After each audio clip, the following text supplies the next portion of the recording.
countries in Latin America in talent for crypto. It's probably the majority of the work in crypto is that kind of the transfer from oil and gas and DAIM. Building modular building blocks for people to build on.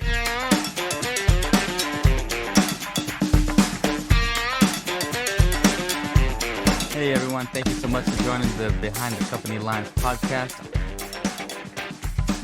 It's all about each individual in the startup owning the work they're building and trying to do best every day. Just do a little more every day in that sense. It accumulates over time. So that's what makes startup be much more dynamic, be much more agile. Because when you build, you don't know what you're building. You're still figuring out. You don't know what's the product market fit. You don't know your persona yet. You don't know so many things you're trying to figure out. And the quicker you can do it, the more questions you ask, the more you will try to figure out yourself. Consider the weather as a system. Basically, it's a global phenomenon. It has like inputs, it has outputs.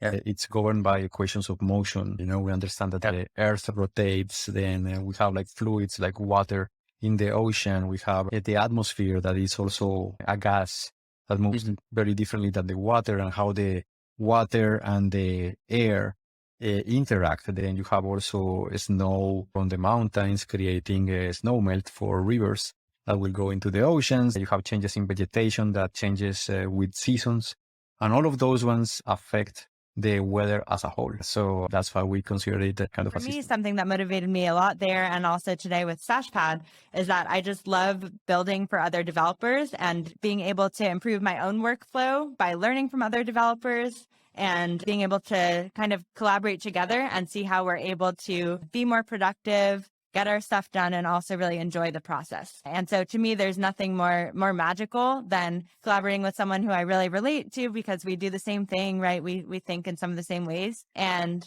figuring out a way to work better and enjoy it. So that's definitely a big motivation for me. I leaned into the problem that the market was going down, that there was, people were losing money across the street. And I said, look, I have the Series 24, which is a compliance officer. I had the Series 4, which is an options principal, so I understand volatility. I have the Series 65, which allows me to advise and manage for clients, so I understand how to speak to them, risk tolerance. And I've been in the space since October 2014, so I understand the asset and the history. The history is very important to understand in this space. And I said, you need somebody like us because their citizens here are just, they're losing. Small company will not be able to devote enough budget to hire a finance person or an HR person. Founder, family, or a promoter or small business owner has to manage everything, all the support services themselves or the team members that they are. So the problem is not just in managing, the problem is in prioritizing what to do, because obviously you're here to build the business, to sustain, and even in some cases to justify your existence. Unless you achieve product market fit, you won't know whether you are going to survive or not. And if there's so much distraction, then you are not in a position to be able to justify your existence.